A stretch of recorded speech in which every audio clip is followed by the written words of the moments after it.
This meeting is being recorded. Hello, everyone. Welcome to project call number 34.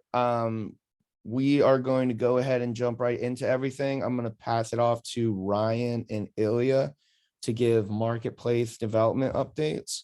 Take it away, Ryan. All right, good morning, everybody. So as you guys know, we're finishing up our 7th sprint, getting ready to start the 8th sprint.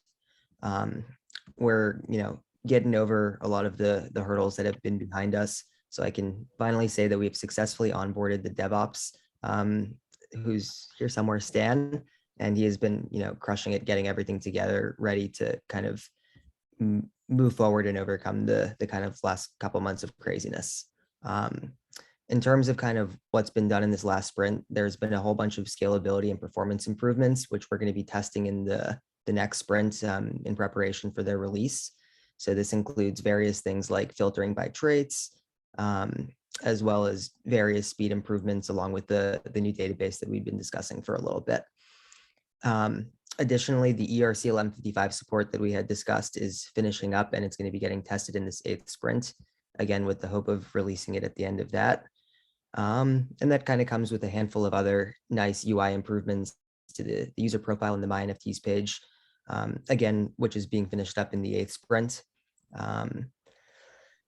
We do have a few more things that we've been discussing, like the Next.js integration into some of the other components. We'd spoken about it specifically for the marketplace in regards to like search engine optimization and being able to have like nice social links, but we're going to expand that outside of the marketplace to the other kind of universe platforms that we're, working on, such as the auctions platform that is going to be kicked back off very shortly. And then another major feature that's being worked on is the bundles. So for the last sprint, we've been working on kind of the exact way that we want the bundles to work, getting everything kind of ready to scope out. And a lot of the development is actually finishing up, but that's going to take at least another sprint to finish up. I think that kind of covers most of what was done in sprint 8 and is, some of which is being carried over to the next sprint. But if I missed anything, I think I'll let Ilya hit on a few points. Basically Ryan said everything regarding the sprint 7 ending and what we plan for sprint 8. There are a few more items on sprint 8. We're resuming the automations test work. Basically, I mentioned it quite a few times that we are doing automated tests to the core functionality. So when we develop, we have an easy an easy way to check whether we have not impacted any of the other work which we already have on production. So we're resuming work on that. Also, basically what we did with Stan, the new DevOps, he has onboarded successfully, as Brian mentioned, and he already started putting the new infrastructure in place. So our main goal is to have that set up at least for testing this sprint and start testing everything which we built for the past few months. And it's quite a lot. So I'm hoping to kick this off this sprint, and it may carry to sprint 9 and deploy there, but we'll need to see the progress day by day. So basically, I cannot say the end date now, but we're hopeful that things are in motion and we can see the light at the end of the tunnel. So hopefully we'll have more info for you guys on the next sprint call. And yeah, that's mostly it. I think we can continue with the Polymorph updates. Good morning, guys. So we just got Burn to Mint live, so you can go to Polymorphs.universe .xyz and burn some polymorphs. I think people are really enjoying the V2 3D versions. So go and check that out if you haven't yet. In the timeline, very short term, like in the next 2 weeks or so, we will have polymorphic faces to be claimed. For anybody that has burned a polymorph, you'll get a polymorphic face on a 1-to-1 basis with the amount of polymorphs you burned. So you'll be seeing that come out very soon. In the midterm, we've got the Polygon Bridge for cheaper scrambling.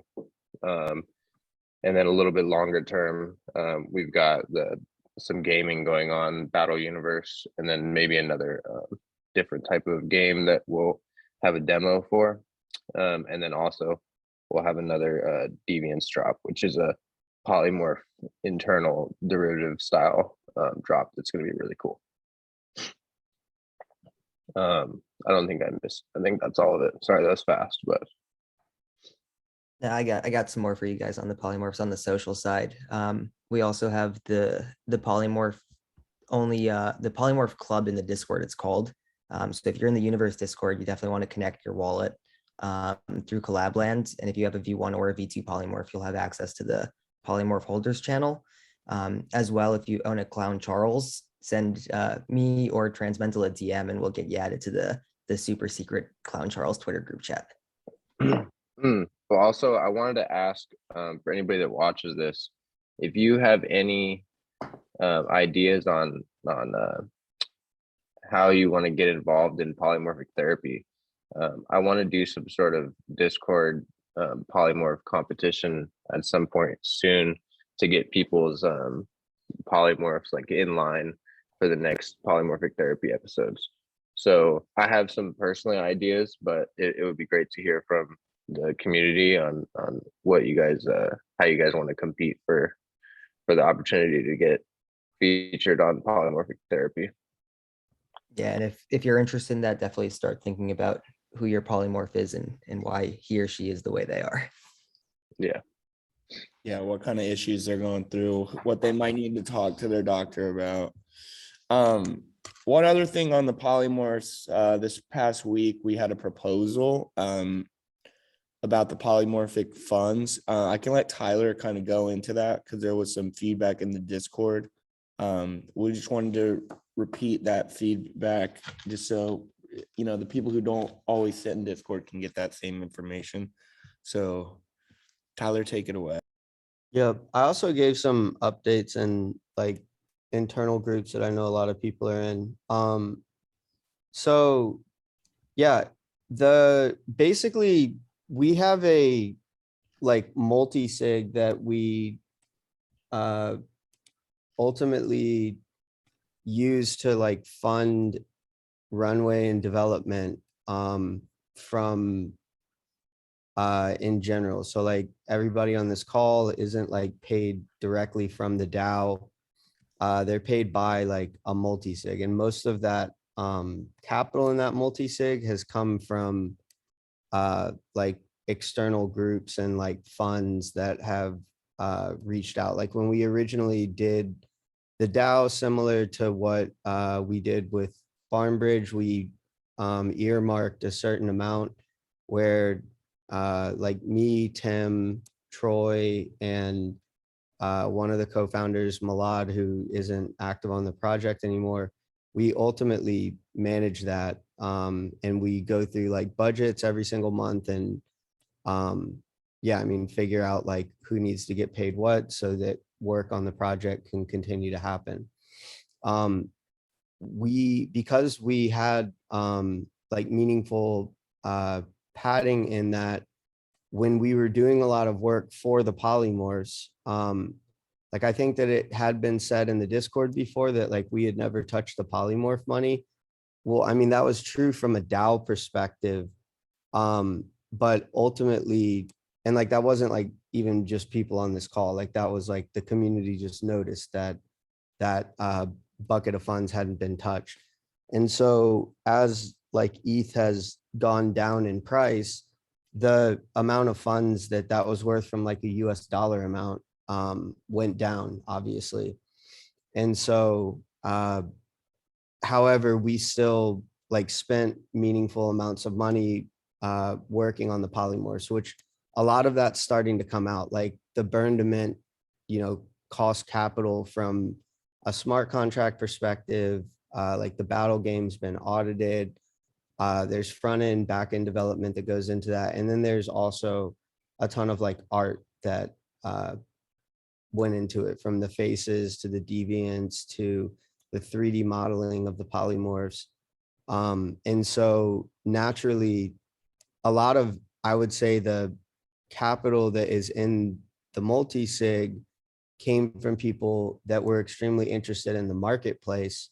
And so since we had been using the multi-sig to fund a lot of the polymorph development, at this point, we made the decision that we don't want to risk like further degradation in the crypto market, since that treasury was denominated in ETH. And so we asked the community to provide that to the multi-sig so that they could continue, like, so everybody on the project can continue to work without, I mean, like, we don't want to have to like pay people directly in ETH. Like, people have bills to pay, people have kids and families. So getting some of like the, I mean, ETH maxi concepts of when we're selling, like ultimately, like we still have to deal with real world things, despite like all of our conviction in crypto. And one thing I'd also add for the community is I saw messages around this kind of being like some degree of like a slush fund or like late stage market vote out. And I can at least personally say that I'm one of the two people that's been most active in managing the budget and looking at the, like, how we, pay people. And I've actually not ever taken a salary or taken a dollar out of Universe. So it's not some slush fund. It's not going to the founders. It's not going directly to my wallet. It's going to pay the people on this call and people who aren't on this call that are busy coding, and people who aren't on this call busy working on art and designing things. And those people need to have comfort knowing that, they can feed their families, or ultimately they're going to go look for other jobs. So there's nothing, I mean, not to bring this up on a call, but there's not anything nefarious going on. It'll be managed. Nobody takes a crazy salary at Universe. We're just trying to make sure that everything is able to move forward in chaotic markets, because like the worst thing you can do for productivity is have people looking at the market, worried about their bags, or worried about, whether the price of one token or another token is going to affect their ability to feed their kids. That would just be way too chaotic, or just feed themselves, right? So that's the too long didn't read. Hopefully it's a long explanation. There were questions about like runway as well, which I think that I answered. I mean, we have enough runway to get to the point that I think that we'll have a functioning marketplace and start pushing a lot of this stuff out on the polymorph side. I mean, costs are going up worldwide from a macro perspective. Like ultimately, I don't think I have any idea on like the exact month or date. There's a lot of like factors that go into that, but we've been pretty prudent about managing the runway up to this point. I think outside of people complaining about like a party that we spent $100,000 on, but I mean, if that's the one knock, other than that, I would say that compared to other crypto projects, we've been extremely stingy and prudent with how funds have been spent. So yeah, I'm trying to be more transparent than anything, because I know people have said that they wanted more information. So that's what I'm giving right now. Perfect. Okay. I think we only have one more thing on the agenda. We're having a party, like Tyler just mentioned, on Sunday night, and I can let Zach kind of jump more into that. He can give some more details. Zach, I would just give like a full overview. I mean, I know you've gone over some of the details, but just because it's this week, you kind of lay it all out for everyone so they have all the info in one place. Yeah, for sure. So the party is Sunday, I believe it's the 19th, at Webster Hall in New York. So Polymorph holders and Lobby Lobster holders have free entry. I think it's actually exclusive to NFT holders. There's a couple other that Monster Cat has on the list. I'm trying to find the flyer really quick, but I think it's the relics, the Lobby Lobsters, some of the other Monster Cat NFTs. I'm not exactly sure what they are, but I know it's the Polymorphs. I think it's is it the Lobby Lobsters? Zach? yeah, I mean it's not on the flyer, but I know that they have them on their list, so you Yeah. can get in with a Lobby Lobster. How do people verify? So there's a website. Yeah, the ticket website. We can share, I think it's Ticket Fairy. It's the same way we did it last year. We'll share the link in the bio of the YouTube call. And it'll kind of be the same process. I don't think you're gonna get an NFT like you did last year where Tim had that cool NFT he made, but yeah, it'll just be emailed to you and you'll get in via email, but you'll have to use Wallet Connect and verify that you have the NFTs in your wallet before it's sent to your email. Yeah, so we're gonna have polymorphs all over the place in there. I made sure of it, and they've got some performers, Don Diablo, BT, and Vendetta. So it should be a good night. And we're showing some polymorphic therapy in between sets, so that'll be fun.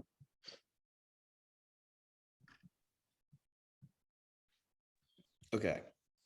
Yeah, it's gonna be a great time. The last party was awesome. It sold out, so we're expecting this one to sell out as well. It's a different venue, but Monster Cat says it's gonna be just as cool, if not a little bit more intimate, because it's a little bit smaller of a venue. Some people had said the last venue was like a little bit too big for how many people they let in. But we still are gonna have like art displays. Last year we had Pac. And Too Much Lag, I think this year. I'm not sure who the artists are, but they are going to be doing a few art displays at the party as well. So it'll be very NFT centric, and there's going to be a lot of very cool NFT people there as well. Okay, It's Mika Johnson from Aku Dreams is the artist. Dope. Okay, I think that's everything for the call. We'll post the link for Ticket Fairy in the bio of the YouTube call, and we'll also post it in the Discord for everyone. It should already be in there, but we'll repost it just so everyone can go ahead and get on that. And we'll talk to everyone next week at our AMA. So hit like, subscribe, and we'll talk to y'all soon.